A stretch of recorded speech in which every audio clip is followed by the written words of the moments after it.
Strategy is all about what you say no to. It's about focus, and it's about understanding what your priorities are.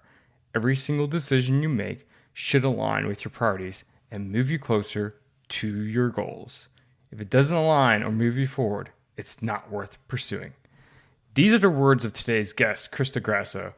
And in this episode today, we get into a whole whack of different topics, such as strategy, hybrid work, AI, and a whole lot more. It's a powerful episode because not only do we just talk about all these different topics, but rather Crista goes ahead and aligns it with what today is like, what's happening right now in your workplace, in your life, in your home. And that's what makes it so powerful. Crista is an international lean and agile business consultant, and she works with Fortune 50 multi-billion dollar businesses on a day-to-day basis. That's who she works with. But the thing is that the lessons that she teaches, the topics that we cover, is applicable to you. Whether you are a soapreneur, whether you are a brand new leader, manager, whether you are a seasoned leader, or maybe you're a C-suite executive. Because all these lessons are true across all those different types of work. She's known as the business optimizer. So she comes in and cuts through the noise and the nonsense that's going on and helps you to understand where you can make a bigger impact and how to grow and scale your business. But of course, it's not just about business per se. It's also about understanding your people, leading your teams, and of course, developing yourself to lead yourself better. So as I already hinted at, we go into a ton of different topics today. We talk about meetings and how, if they're poorly run, they're a waste of time. We talk about why it's necessary to be collaborative in the workplaces, lack of strategic planning is the key cause of waste in business.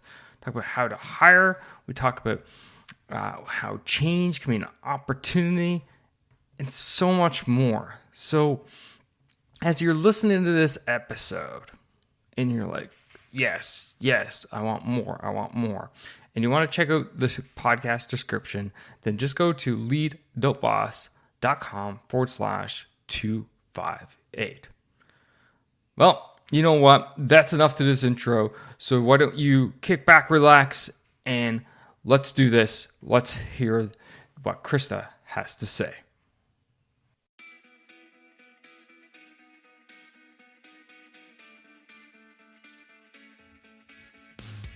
Welcome one, welcome all to the Peak Performance Leadership Podcast, a weekly podcast series dedicated to helping you hit peak performance across the three domains of leadership.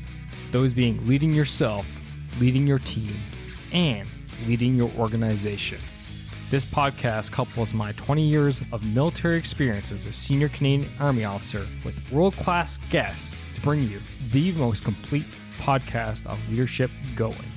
And for more, feel free to check out our website at movingforwardleadership.com. And with that, let's get to the show.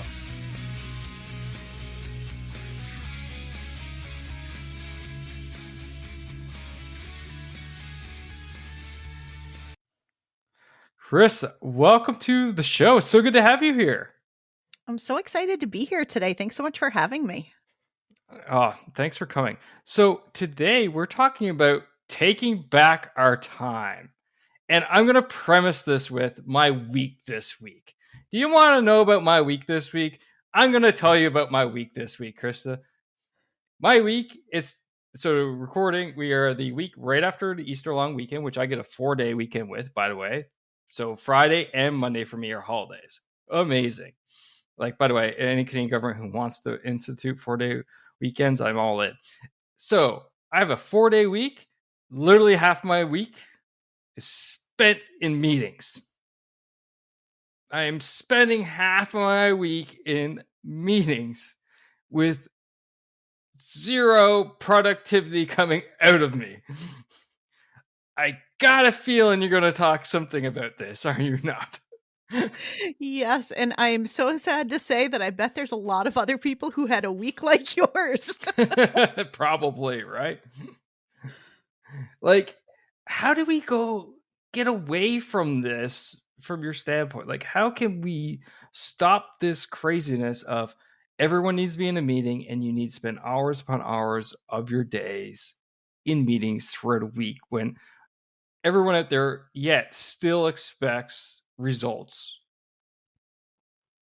Yeah, I think it's so interesting, right? We all know the quote about, like busy isn't productive and all of that. And yet, I think meetings give people this false sense of having accomplished something. We all got together, we all sat in this room together, virtually or in person, and people leave feeling like, okay, we're moving the needle on things. But if that meeting is not really well run, if it's not a place where people come and either make critical decisions or end up actually co working and co-developing some sort of thing that's actually moving things forward, all you did was waste a lot of people's time and actually take them away from the results and the progress that you were actually looking for. So I think meetings are actually a really beautiful and wonderful thing when they're done really well. The problem is so few people do them really well. And so they're a big area of waste in a business and a big area of opportunity to reimagine how they're done and how you bring people together so that they're useful and help you hit your goals and your targets instead of actually keeping you from them. Ooh, I liked how you worded something there. And that was there also an opportunity. That, that's what I want to focus on. Like, I am not a person like sit in the, sit, look at the past, wallow, blah, blah, blah. No, okay. How do we move forward? How do we go after the next, next thing? How do we make this better and more effective, more efficient, whatever? Let's, learn from the past, but let's move forward. And when you say things like, oh, there's an opportunity here, I'm like, ooh. So how might we actually take, for example, my week, of which was half, and my week's not even done yet. Half of which is going to be has/will be spent in meetings. And how do we take that from, essentially a brain, productivity drain and turn it into something where we can see some opportunity out of it? Yeah, absolutely. So if you have a business and your whole business in and of itself is a small team, or if you're within a team in a larger business, I think one of the key things that you can do is look at how does everybody work best? And typically there's some aligned things where maybe everybody needs a 100% dedicated focus day. There are no meetings, there are no Slack messages, there are no pings, there are no abundance of emails. There is dedicated time where people can actually work. I think that if you can align on things like that, that's really important. So people have the space to play to their strengths and to work really well. Well, in order for somebody to make the most of that focused work time, what meetings or what things need to occur so people have clarity on what those things are that they need to be focused on. They could remove blockers for anything that's standing in their way from being able to move forward and focus. And how can you put those structures in place to support people working in a really productive and really effective way? And I think that's something that you need to do and look at for your company or for your team or for your division, whatever that is, to say, how can we work best to get results? When do we need to meet and how do we need to come together, whether it's to plan, whether it's to brainstorm, whether it's to co work, whatever that looks like, to actually move things forward and get results and put structure in place, put meetings in place. That's great. But make sure there's clear agendas. They're super laser focused. They're designed to lead to decisions or actions and results, and not just people talking and sharing a status update that anybody could have seen through an email or in looking at a tool.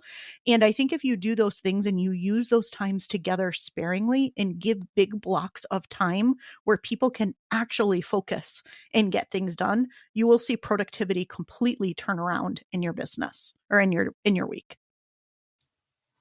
It's really interesting. So what I'm hearing from you is basically, prioritize the people's time where it's not necessarily absolutely structured, but allow them to get on with doing the job per se. And what I see often, and when I talk to leaders often, they get this sense of fear because on a calendar that looks like white space. It's like, whoa, nothing's happening. Right. Nothing's happening that you see at your level per se, but things are going on in the background that you don't see. And if you go and you take that white space, you plug it with something else, another status, update, new TPS review, whatever you have, that's taken away from the productivity of the team. So how might leaders out there, not get sucked into that kind of like basically tunnel vision of focusing in on, oh, there's white space, therefore we need to fill it to make sure that I can say my team is actually busy and doing things, but rather protect the time so that the people can actually get on with doing what they need to do. Yeah, I mean, it takes a little bit of trust in the beginning. And the reality is this, right? There are some people that will abuse having open time. Absolutely. But I think that the fear of that one random person that is really far and few between actually ends up impacting all of the other people who are going to show up and do their best and actually get things done. And so you deal with the issues when they arise. But otherwise, I think you do need to go into it with some trust, but also go into it with some structure. Have a daily stand up, a 15-minute meeting where the day kicks off every single day before the, kind of core workday starts, with people just popping in with, hey, here's what I'm focused on today. Here's where I'm blocked or I need some additional support. And it's just a quick alignment. And one of the questions I always love to do is whatever the overarching goals and targets are for that particular quarter, I always have everybody share back to me what they're doing that's contributing towards that. So here's what I'm focused on today. Here's what I was able to wrap up yesterday. Here's where I could use your support in order to move forward. And here's what I'm doing today that's going to be driving revenue in the business. Here's what I'm doing today that's going to be driving us closer to our launch. So it's a quick 15-minute checkpoint that just gives everybody that visibility so you can course correct. If somebody is, hey, I'm working on this today, and you're like, the most important thing is this. We all agreed on this. Why aren't we working on this? It just gives that quick peace of mind, but it's not disruptive, especially if it's at the start of the workday. So then people can laser focus in for the rest of the day. I love that. Quick 15 minutes, boom, realign, allow them to, I often use the analogy of the jet, right? Leaving New York or Toronto in my case, headed for London. And then if you don't check where you're at until about, 90, 80% into the flight, all of a sudden you find out you're like headed towards friggin' Italy. And like, whoa, wait out. And then suddenly you got to do a big diversion. But if you're constantly checking, making sure you're aligned and where you're going, it's just minor tweaks along the whole way. So I really enjoy that.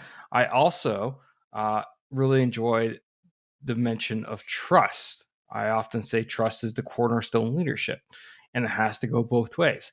I don't know a person, I've yet to know a person that has worked for me that has woke up in the morning and go, yeah, I'm going to mess around and not do what the boss wants me to do today.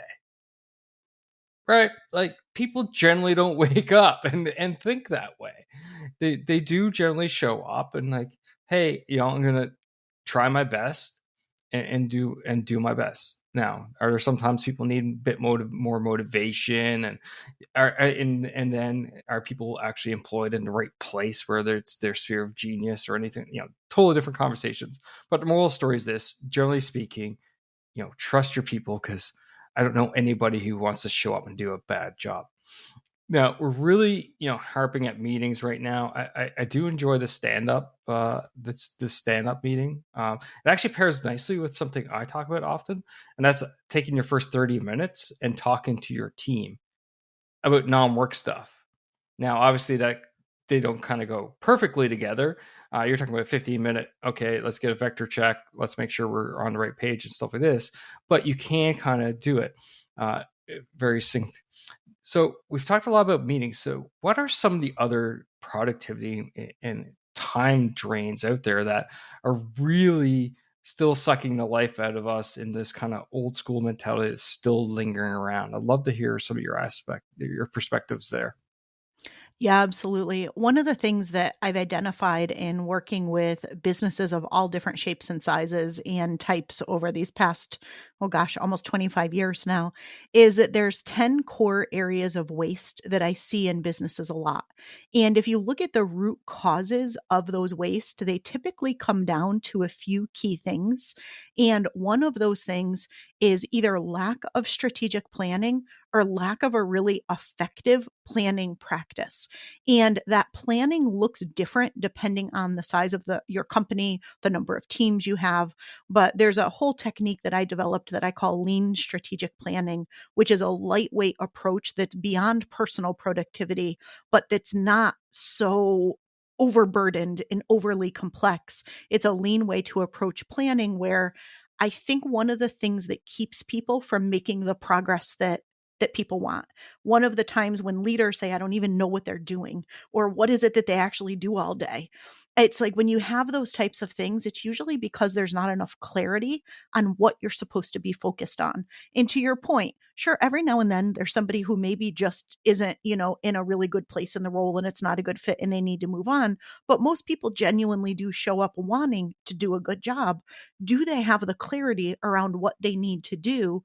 And then the second piece that's often missing is clear systems or clear ways to be successful doing the things that need to be done. So, do they know what to focus on? And do they have the right tools, the systems, the processes, the support for themselves to actually be successful? I'm really, yeah. I got a couple of things I'm really interested in here right now. One is, this, what are those systems? But two, I'm also interested in, the planning aspect because you're. I don't know if you looked up my background, but this is my side hustle. As I said, by day I'm a senior Canadian Army officer. So when you say planning to me, it's like ching ching ching. It's like literally what I do all day long, right? And my significant other often tells me how much of a planner I am. So, uh, yeah, planning.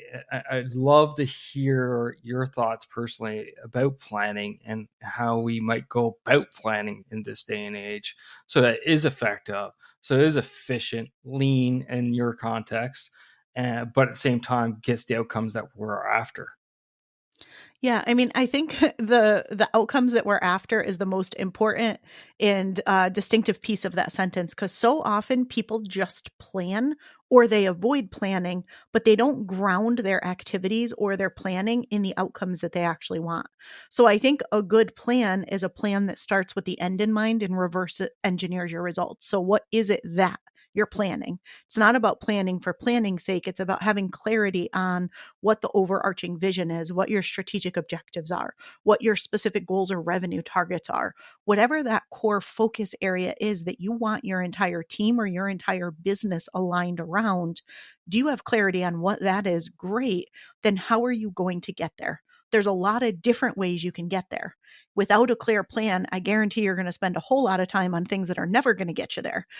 But with the right planning, you can look at and explore those different opportunities and you can set yourself up on the path to actually be able to achieve what you're trying to do. And I think the biggest mistake that I see quite often is people either don't have that clarity on where they're going, they don't have a vision, they don't have those strategic objectives or goals, or they do, but they're completely disconnected from the day to day activities that people do. There's no bridge between that vision and the things that people are spending their time on. And that's where I think good, solid strategic planning practices come into play. So you want that clarity of where you're going, and then you want to look at what's the simplest way that we can get there. What are the things that we can commit to as a team within the capacity that we actually have to be able to get ourselves there? And that's the way that you want to approach planning. And you don't need to lock yourself in a room for an entire month out of the quarter in order to plan that quarter. It's about really being strategic about your decisioning and really just committing to what you can do within the time you have.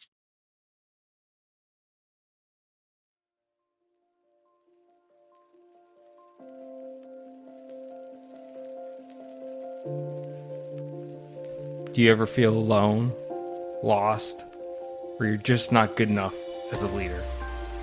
You know what? You're not alone.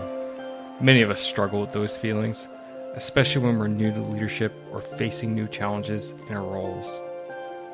But you don't have to go alone. It's where our Leader Growth Mastermind comes in. Our community is specifically designed for leaders who are looking to grow, develop, and most importantly, thrive. Our weekly curated content, group coaching calls, and a safe and supportive community is where you can connect with other leaders who are facing similar challenges. Whether you're dealing with imposter syndrome, feeling overwhelmed by the demands of leadership, or simply looking to connect with a community of like-minded individuals, the Leader Growth Mastermind is here to support you. So why not join us? Take that first step, becoming the leader you're meant to be. Visit lead.boss.com/mastermind to learn more and sign up and join our community today. Together, we can grow, learn, and achieve our full potential as leaders. And again, that is lead.boss.com/mastermind. Can't wait to see you there. And now, back to the show.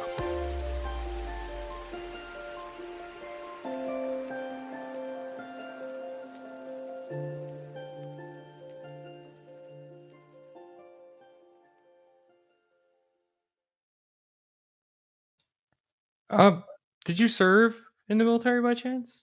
Because it may be in my head. Because that is very similar to how we go about planning. We look at what we refer to as the desired end state. Where do we want to finish? That is the first thing we look at, and then we employ a backwards planning approach. So where do we want to finish? What is the last step before we get there? And then, okay, what needs to occur in order for those steps to occur? What needs to occur for these steps to occur? So on and so forth till we get to essentially where are we today.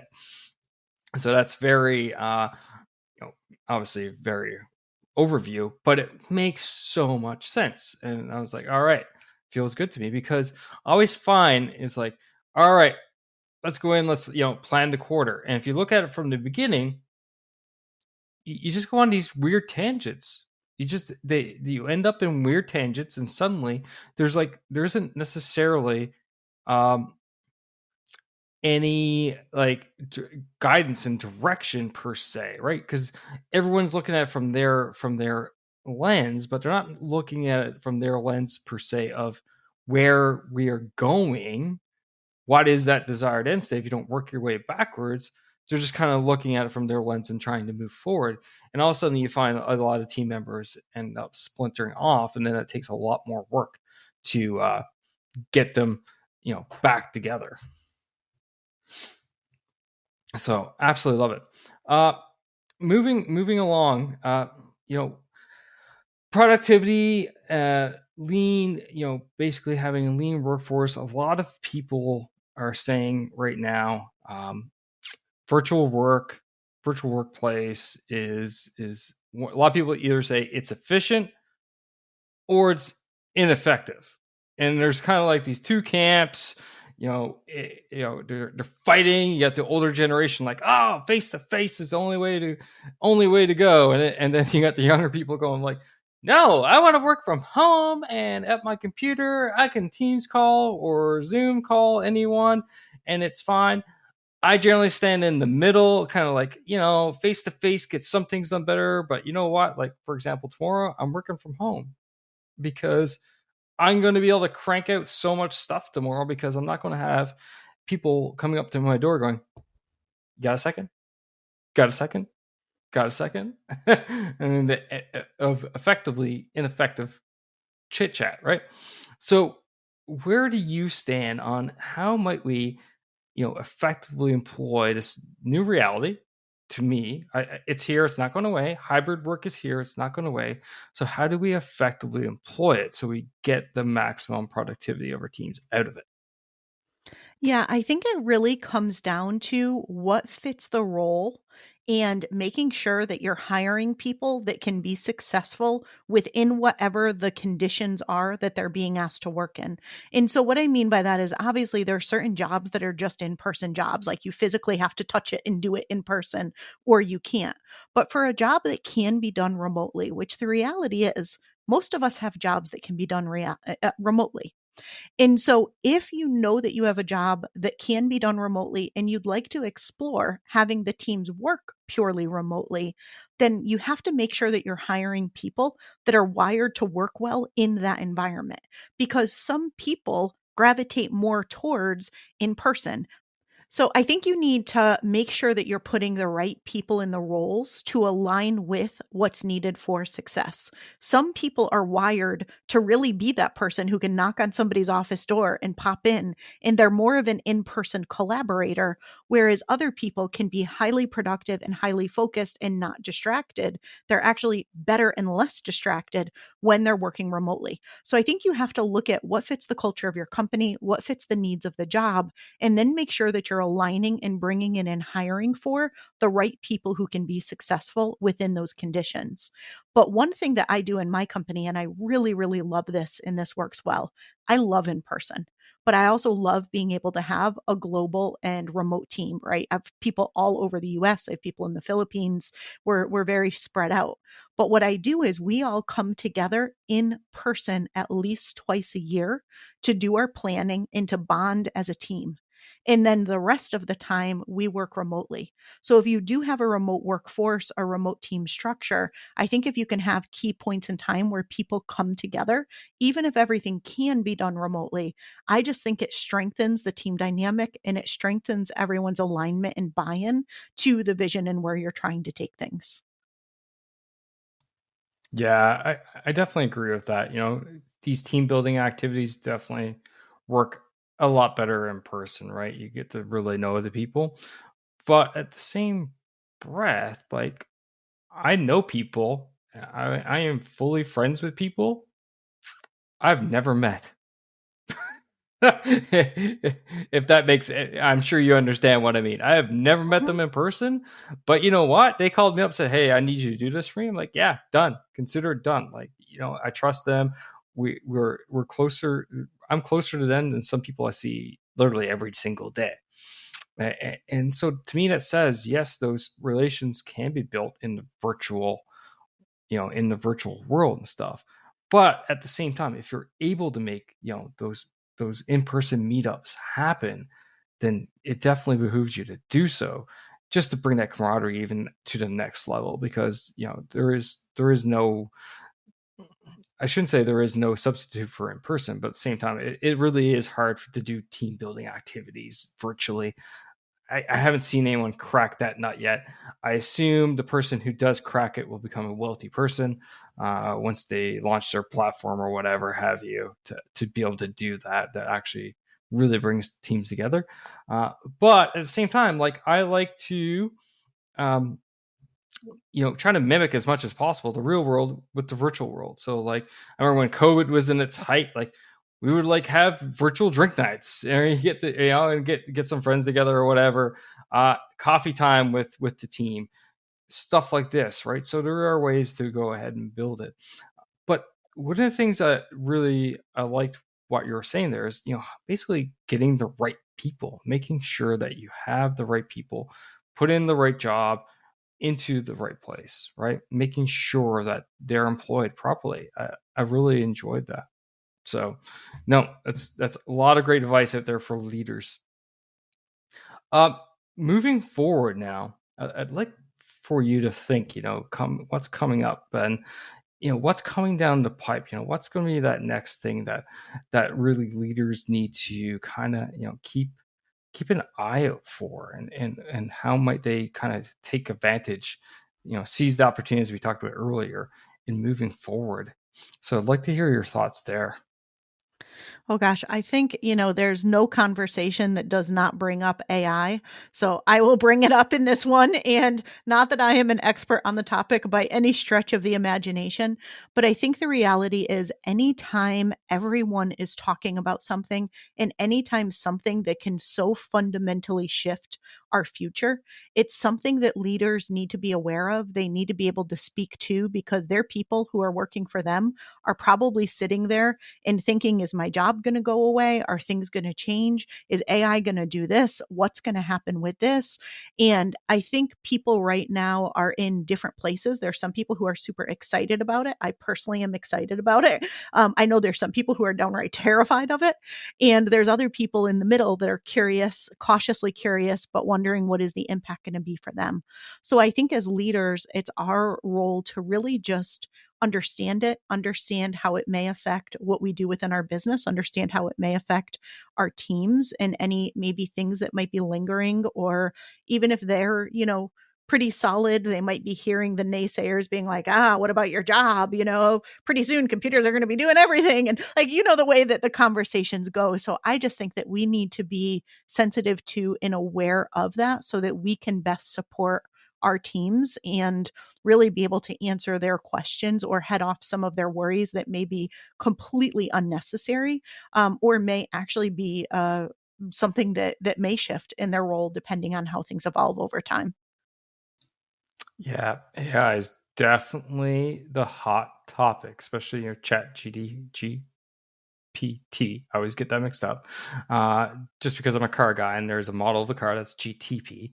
Anyway, that's that's not here nor there.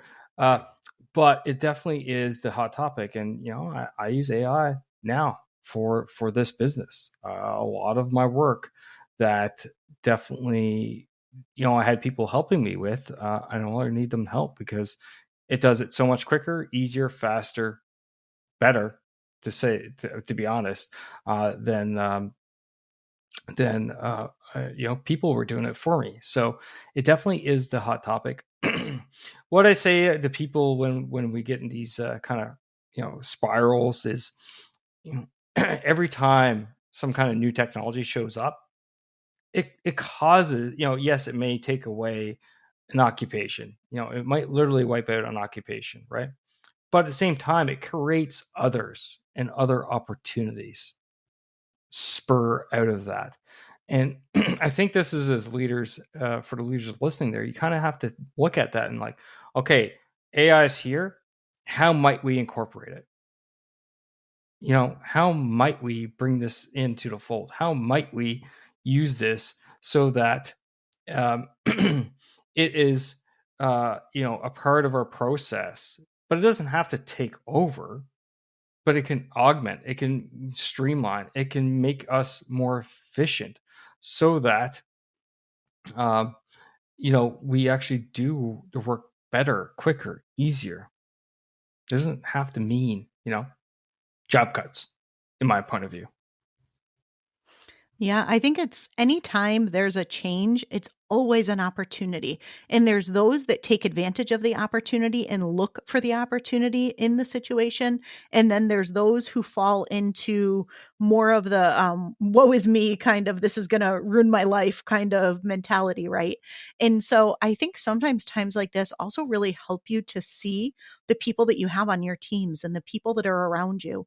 And I think most of us do want those people who live in a place of possibility, especially if you have a small business like I do. Having people who live in that place of possibility and that place of opportunity is really, really critical because that's what we need to innovate and to bring our and move our business forward. And so I think it also kind of helps to bring out the best in a lot of people. It forces innovation, which is really a great thing. And sometimes it just simply highlights where maybe somebody, has served their time in what they're doing, and maybe it's time for them to find something that's better aligned somewhere else. There's also that, right? Or a function that is no longer needed because it just simply no longer exists, right? Mhm. It's like, Yeah, exactly. And some people will innovate, and they should, right? They really should. It's a great opportunity no matter what is changing around us. There's always an opportunity to be found in it. it's all about, as you said near the beginning, taking the opportunity, going after the opportunity that exists, right? And